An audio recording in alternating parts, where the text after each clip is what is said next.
Hail, daughter of Zion, shout, daughter of Jerusalem, behold, thy king cometh to thee. He is just, having salvation, lowly, riding on the ass, on the colt, the foal, of the ass.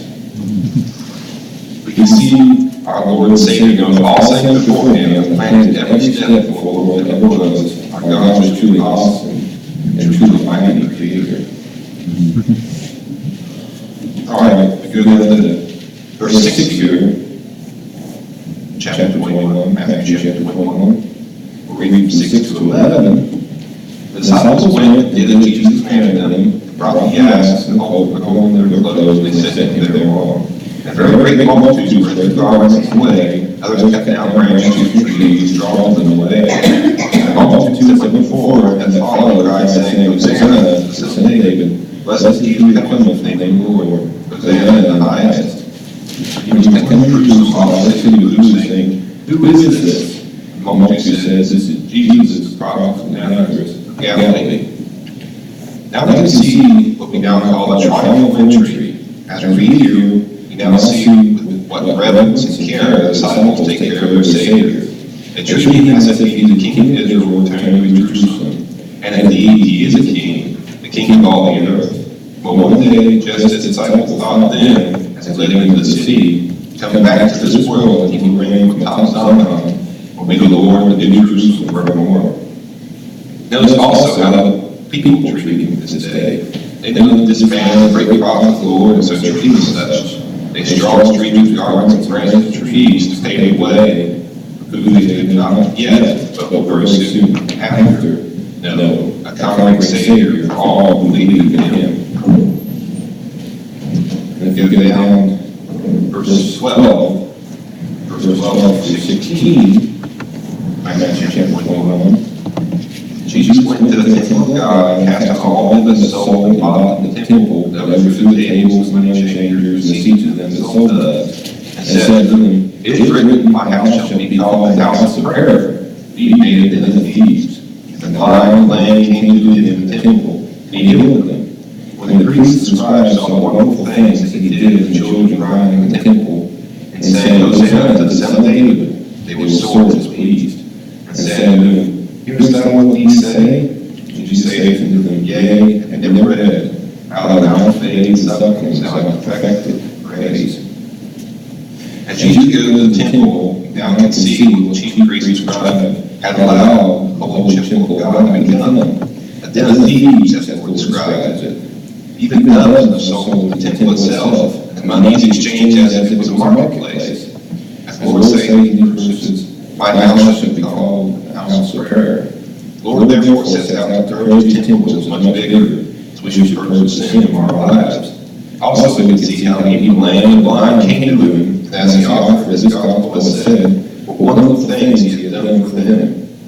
But as always, we can see how the wicked gather about the righteous to gainsay and to test, the Lord being called the Son of David. The Lord's reply here in Scripture is one of the most profound and moving. All right, if we go down to verse 17 through 22, Matthew chapter 21. He left him and went out of the city to Bethany, and he lodged there. Now in the morning, as they returned to the city, he hungry. When he saw a fig tree in the way, he came to it, found nothing thereon, but leaves only, and said unto it, Let no fruit grow on thee henceforth forever. And presently the fig tree withered away. When the disciples saw it, they marveled, saying, How soon the fig tree withered away? Jesus answered and said unto them, Verily I say unto you, if ye have faith, and doubt not, ye shall not only do this which is done unto the fig tree, also ye shall say unto this mountain, Be thou removed, be thou cast into the sea, it shall be done.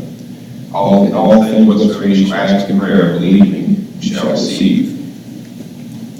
The Lord now leaves the city briefly and goes to Bethany for the night. Upon his return in the morning, the Lord, just like the inward and mortal body, desires food. The fig tree is good food, but alas, it is not ripe yet. So the Lord displays his godly powers over creation like a cursed tree that never bear fruit again.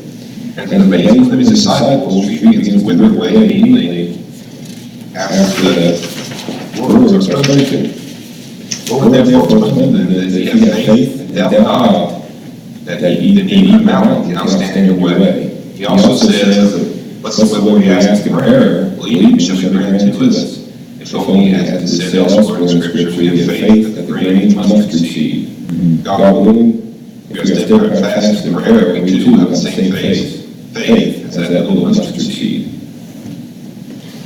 All right, let's go to the next passage here.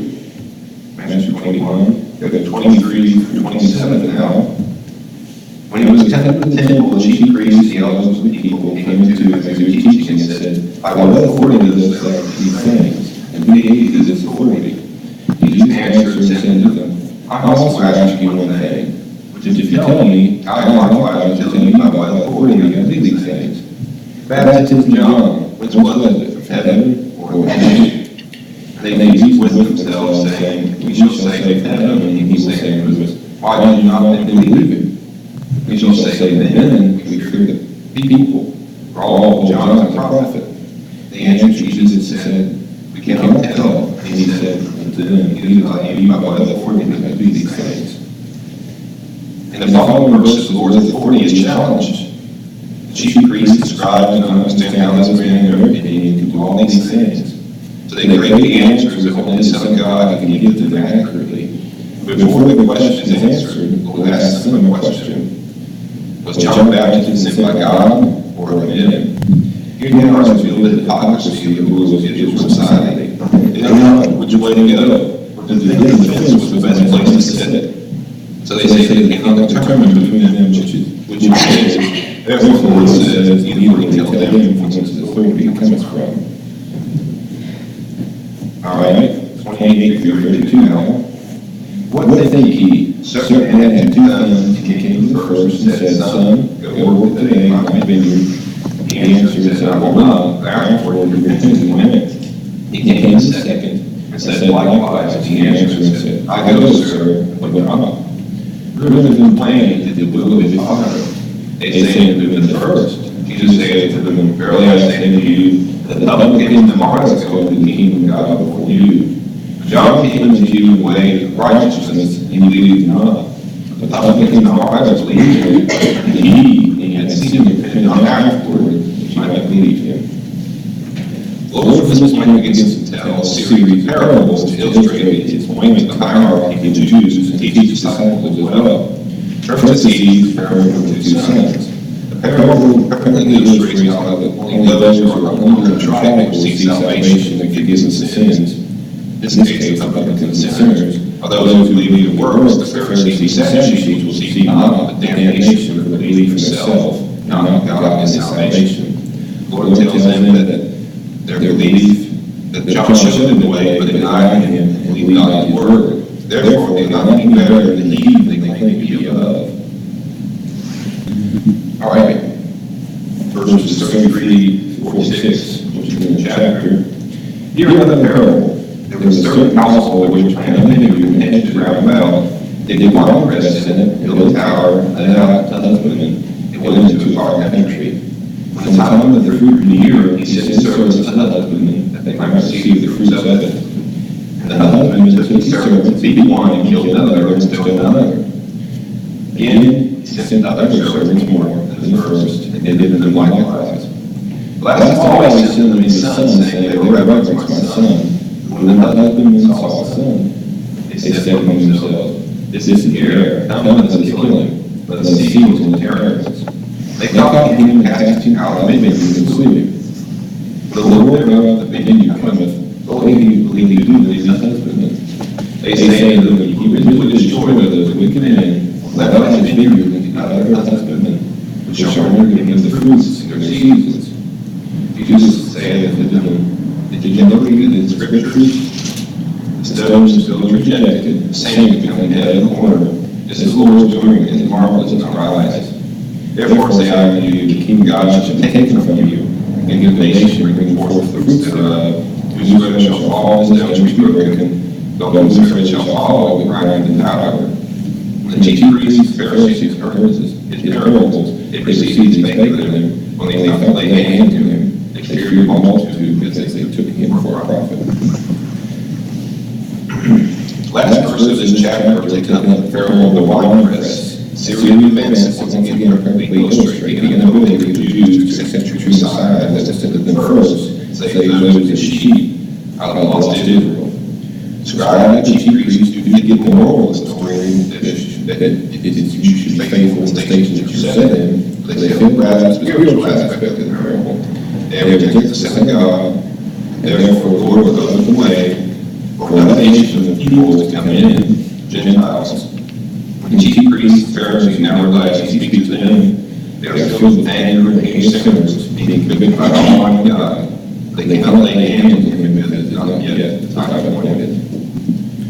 All right. In conclusion, I hope that we learn from the examples the Lord has given us in this passage, and that we may use this knowledge we have gleaned from a short study to serve and glorify our Father and Savior on this earth. Rather, as we see over the next few chapters, He gave His life for us and buried and rose again, that we could become His children, adopted into the family of God. All right, thank you, Josh.